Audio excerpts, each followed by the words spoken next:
Bonjour, je vais vous enseigner aujourd'hui le cours de l'adaptation à la vie extra-utérine. Commençons par le commencement. Il faut savoir qu'à la naissance, le nouveau-né passe d'un milieu aquatique où il était en dépendance totale à une vie aérienne en toute autonomie.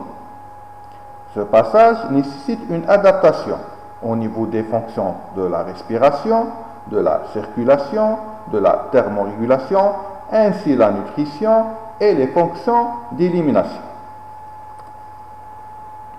Il faut savoir que la naissance implique que brutalement, et je dis brutalement, le fœtus passe à l'état de nouveau-né capable de se prendre en charge de manière autonome totalement différente. C'est-à-dire la prise en charge, cette prise en charge autonome, elle est différente par rapport à celle du fœtus. Ce passage à la vie aérienne pose bien sûr différents problèmes. Le premier problème que rencontre le nouveau-né à la sortie du fœtus est l'instauration d'une ventilation efficace.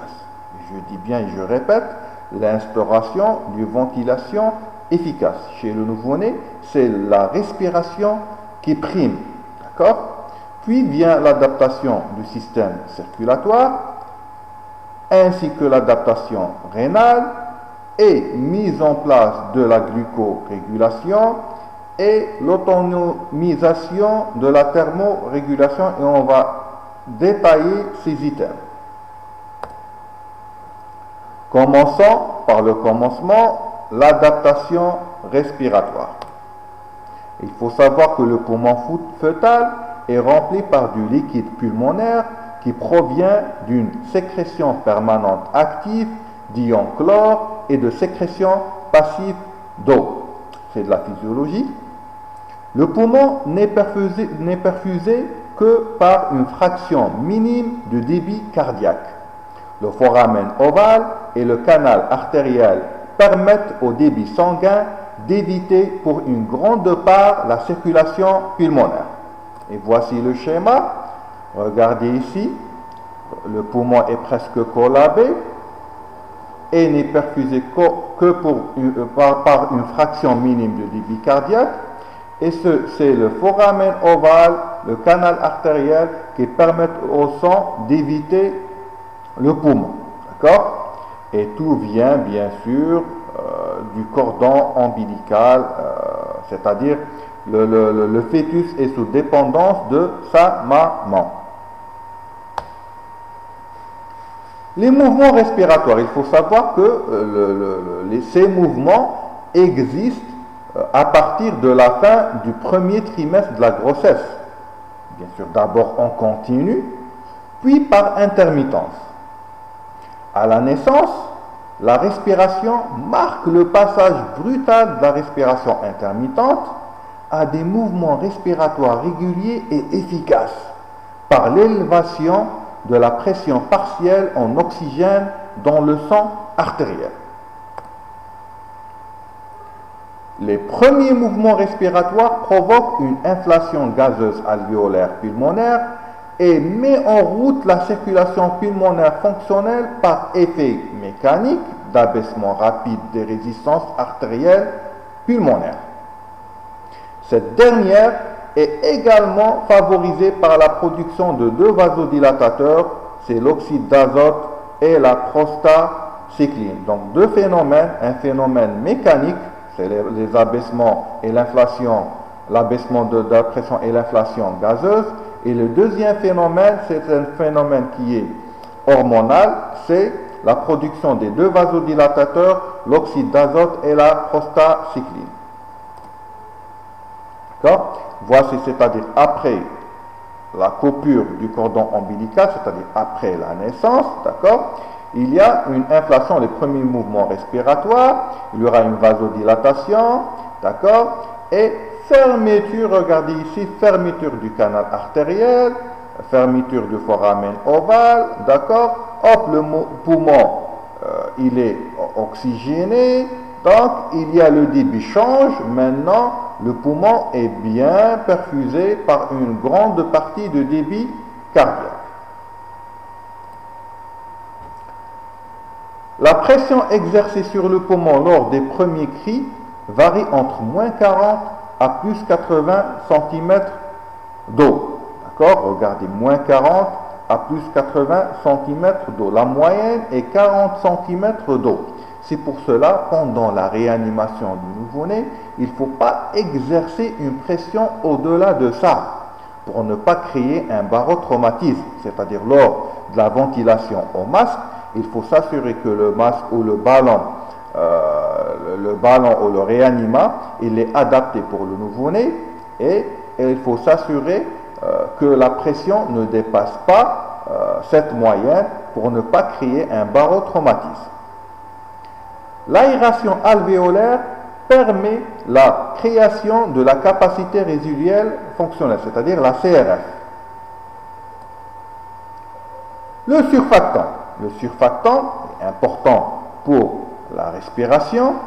Le surfactant pulmonaire est sécrété massivement par les cellules épithéliales de type 2 sous l'effet de l'aération pulmonaire et du taux élevé des catécholamines. D'accord? Le surfactant, le rôle du surfactant, c'est quoi? Le rôle du surfactant, c'est qu'il empêche le collapsus, bien sûr, des alvéoles en expiration. D'accord? Grâce à des propriétés tensioactives. La capacité résiduelle fonctionnelle est d'environ 30 ml par kilo à partir de la 30e minute de vie. D'accord? Et le volume courant se stabilise autour de 6 ml par kilo, généralement après la naissance. D'accord? Le liquide pulmonaire. Il faut savoir que le liquide du poumon fœtal, plutôt le poumon fœtal, est rempli de liquide appelé liquide pulmonaire. Sa sécrétion est de 250 ml par 24 heures chez le nouveau-né à terme et elle diminue 2 à 3 jours avant la naissance et s'interrompt dans les 30 minutes qui surviennent à la naissance. C'est-à-dire, cette sécrétion, il faut qu'elle diminue 2 jours à 3 jours avant la naissance et elle s'arrête après la naissance. L'évacuation de ce liquide se fait par deux mécanismes. C'est-à-dire, à la naissance, il faut que ce liquide doit être évacué pour ne pas encombrer le poumon. Cette évacuation se fait par deux mécanismes, par compression thoracique mécanique, c'est-à-dire mécanique, lors du passage dans la filière génitale. Mais cette pression, elle évacue que 30 ml de liquide trachéal. La majorité, elle est éliminée par résorption veineuse et lymphatique dans les 2 à 6 heures qui suivent la naissance. En cas de problème, c'est-à-dire un défaut de résorption de ce liquide, il va y avoir une persistance d'une détresse respiratoire. D'accord? Cette pathologie généralement appelée tachypnée transitoire. La résorption de liquide pulmonaire, bien sûr, dépend aussi des catécholamines et de l'expansion thoracique et du surfactant. L'adaptation circulatoire. Donc on a terminé avec le poumon, on va passer cœur et circulation. Il faut savoir que la circulation fœtale est caractérisée par un faible débit pulmonaire. C'est sûr, on a déjà parlé de ça. Des résistances systémiques fœtoplacentaires qui sont basses. Il y a 2 circulations ou 2 circuits parallèles, droit et gauche, communiquant par 3 chintes, le ductus veneux, qui est le canal d'Arontus, le foramen ovale et le canal artériel. Bien sûr, ces chintes ou ces 2 circuits ces chintes qui se ferment après la naissance. Voici la circulation fœtale, bien sûr. D'accord? Le poumon est peu perfusé. Donc, 2 circuits parallèles, le premier circuit et le deuxième circuit, communiquent par 3 chaînes, le canal artériel, le foramen ovale et le canal d'Arontus. À la naissance, il va y avoir une circulation en série. Arrêt de la circulation ombilicale, c'est sûr. Une augmentation brutale des résistances systémiques. une chute des résistances pulmonaires avec vasodilatation brutale des artères pulmonaires, une forte élévation de la saturation en oxygène du sang artériel. Bien sûr, la première respiration, hop, le poumon en inflation, il va respirer, il va y avoir de l'oxygène dans la circulation systémique. Une augmentation des catécholamines. L'augmentation des catécholamines va favoriser la fermeture des shunts. La ligature du cordon ombilical, elle va après la naissance, bien sûr, on va ligaturer le cordon ombilical. Après la ligature du cordon ombilical va entraîner l'oblitération des vaisseaux ombilicaux en premier lieu. La partie proximale des artères ombilicales reste perméable pour donner naissance aux deux artères iliaques internes. La veine ombilicale s'oblitère, bien sûr, pour former le ligament rond du foie. Après la coupure, bien sûr, il y aura fermeture des shunts, d'accord, hop, et la création des nouvelles structures anatomiques. L'inversion du gradient de pression entre l'oreillette droite et gauche, bien sûr. Cette inversion est sous l'effet de l'augmentation du retour veineux pulmonaire dans l'oreillette gauche et de la réduction du volume sanguin dans l'oreillette droite. D'accord ? Le fœtus, généralement, on a généralement un shunt droit-gauche. D'accord ? C'est le cœur droit qui travaille, c'est le cœur droit qui prime, d'accord? Mais après la naissance, c'est le cœur gauche, d'accord, qui prend le relais. C'est pour cela qu'il y aura une inversion des shunts par augmentation, bien sûr, des pressions dans le cœur gauche, d'accord? Elle entraîne aussi l'occlusion fonctionnelle du foramen ovale dans les premières minutes de vie. Donc le foramen ovale, qui est une valve à sens unique, de droit vers la gauche. S'il y a inversion de pression, il y aura fermeture de ce foramen ovale. Sa fermeture définitive, elle est plus tardive, d'accord? D'accord, ça, c'est le foramen ovale. Généralement, c'est une valve à sens unique, droit à gauche. Après la naissance, il y aura augmentation des pressions dans le corps gauche. Par la suite, fermeture de ce canal ovale. Foramen ovale.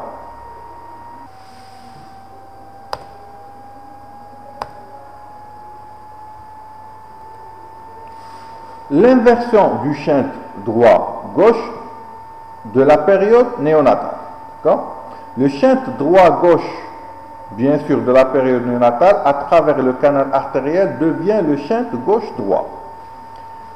La pression PO2 dans l'aorte, la pression de l'oxygène dans l'aorte et le canal artériel augmente suite à la respiration, c'est normal. Le sang étant oxygéné dans le poumon, c'est normal. Il s'ensuit une vasoconstriction du canal artériel survenant les 4 à 12 heures selon les modalités. Bien sûr, les modalités sont mal connues, d'accord? La concentration plasmatique de prostaglandine O2 serait généralement insuffisante pour maintenir le canal artériel ouvert et sa fermeture définitive a lieu 2 à 3 jours après la naissance. D'accord ? C'est pour cela, parfois, il existe des cardiopathies congénitales. D'accord ? Généralement, le canal artériel reste perméable pour maintenir la survie. D'accord ?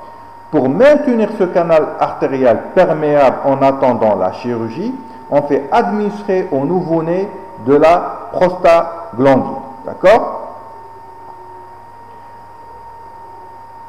Bien sûr, après sa fermeture, il devient le ligament artériel. Ça, c'est le canal artériel, bien sûr, qui devient généralement le ligament artériel après sa fermeture. D'accord? Pour, s'il y a une cardiopathie congénitale, par exemple, avec ouverture au canal artériel perméable, pour maintenir ce canal artériel perméable en attendant la chirurgie, d'accord, il faut administrer du prostaglandine au nouveau-né.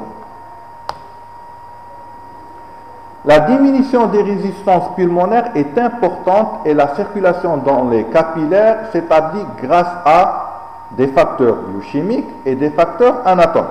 D'accord?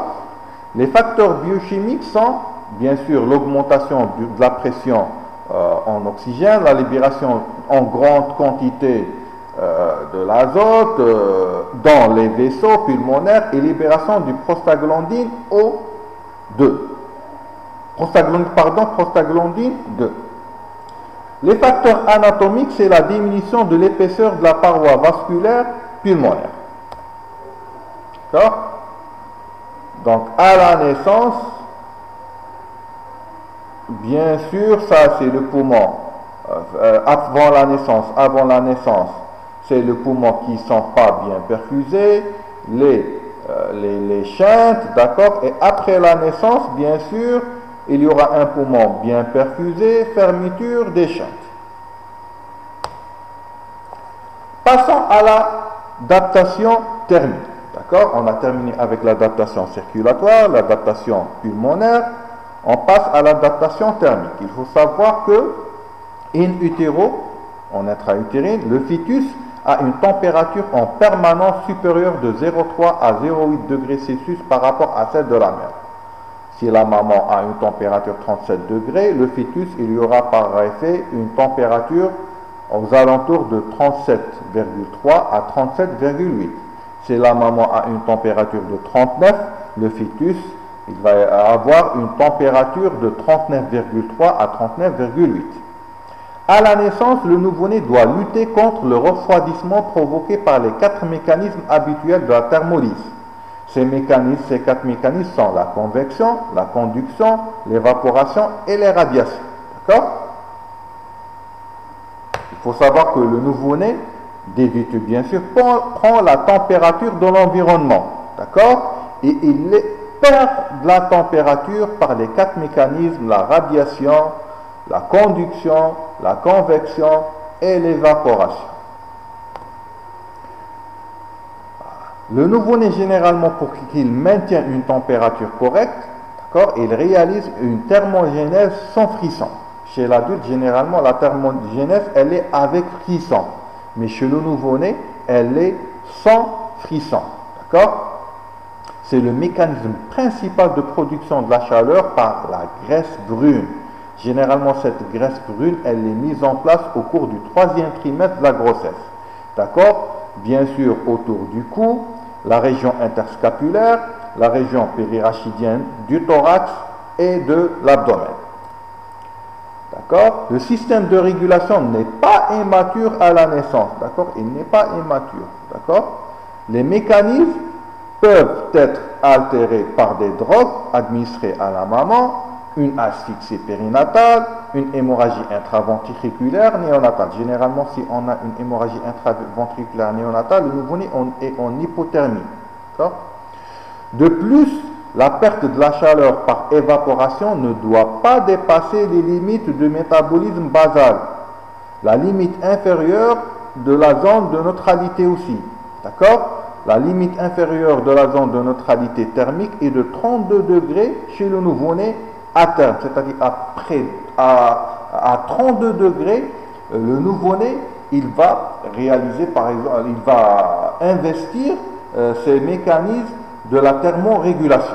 D'accord? Chez l'adulte, la zone de la neutralité thermique est aux alentours de 26 à 28 degrés Celsius. Le placenta est un échangeur thermique, d'accord? Le placenta, c'est comme une résistance, d'accord? C'est un échangeur thermique.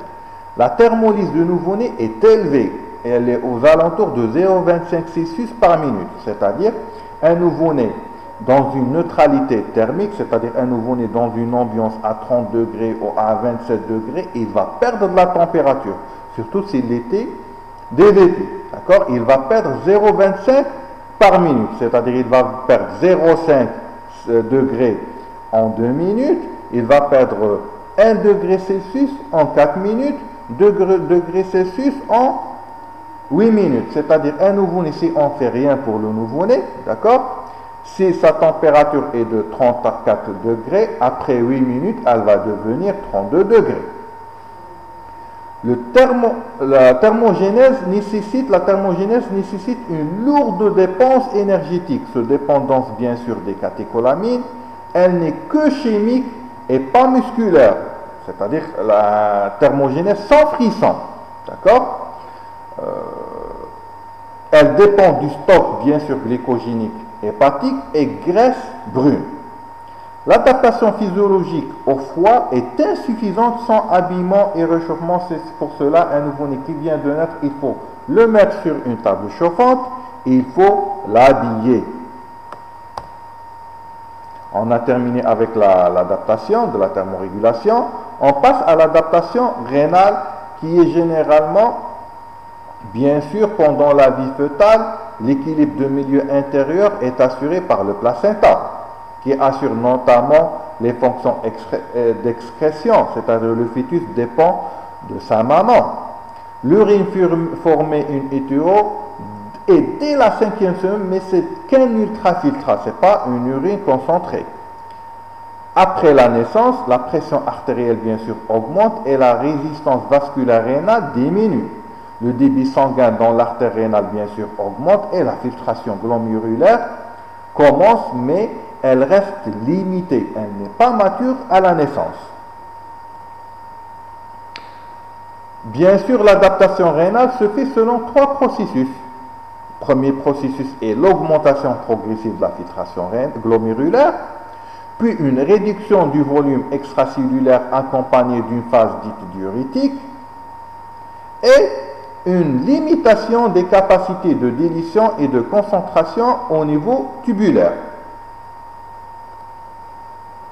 On a terminé avec la régulation rénale, on passe à la glucorégulation.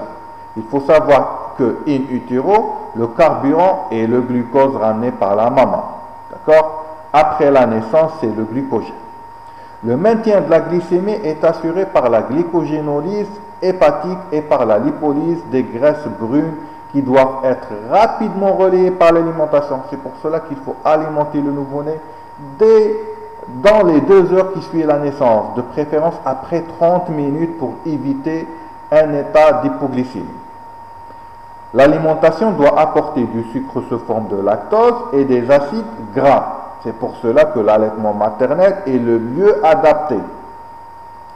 Le système digestif mettra plusieurs semaines à finir sa maturation, c'est-à-dire la motricité et absorption, mais le système digestif ne trouve pas de problème quand il s'agit de lait maternel. Donc il est adapté pour le lait maternel. L'adaptation digestive. Il faut savoir que dans les heures suivant la naissance, il y a émission de méconium. D'accord? Le méconium, c'est les selles noirâtres, d'accord? Les premiers selles dites, d'accord? Généralement, c'est le produit de la dégradation des selles biliaires, de l'anugo, de liquide amniotique, dégluté in utero. D'accord? La sensibilité et la motricité du tube gastro-intestinal dans les premiers jours de vie, elle est importante. Ce qui explique une diarrhée prandiale, c'est-à-dire le nouveau-né qui vient de naître, il est sensible, c'est-à-dire le tube gastro-intestinal, il est sensible, d'accord? Il y a une motricité qui est exagérée, c'est pour cela qu'il existe une diarrhée appelée diarrhée prandiale, mais qui n'est pas pathologique. La colonisation digestive bactérienne se produit dans la première semaine de vie. Il faut savoir que l'intestin est rempli de bactéries. Ces bactéries sont différentes, c'est-à-dire les microbiotes, d'accord? Elle est différente, d'accord? Et elle est selon le mode de l'accouchement, soit par voie basse, soit par voie haute. L'Apgar. Virginia Apgar, docteur Virginia Apgar, qui est une anesthésiste qui a établi ce score qui sert au calcul de l'état de l'adaptation à la vie extra-utérine. D'accord? Apgar est un acronyme APGAR. A, c'est l'apparence, la coloration. P, la fréquence cardiaque, aux pulsations. G, grimace. A, l'activité musculaire, le tonus. R, et c'est la respiration.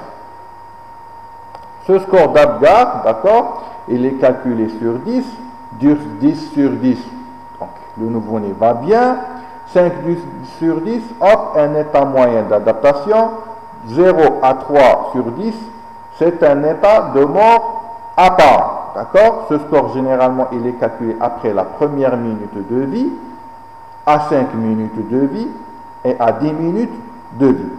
Il sert au calcul, il va nous orienter vers l'état d'adaptation à la vie extra-utérine.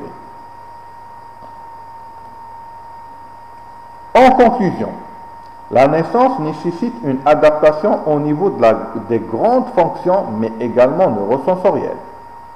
En effet, le nouveau-né est confronté à de nouvelles perceptions, de nouvelles sensations et de nouveaux rythmes biologiques qui sont autant de mécanismes d'adaptation indispensables à prendre en compte par les professionnels de la naissance. C'est-à-dire, en connaissant les mécanismes de l'adaptation, on peut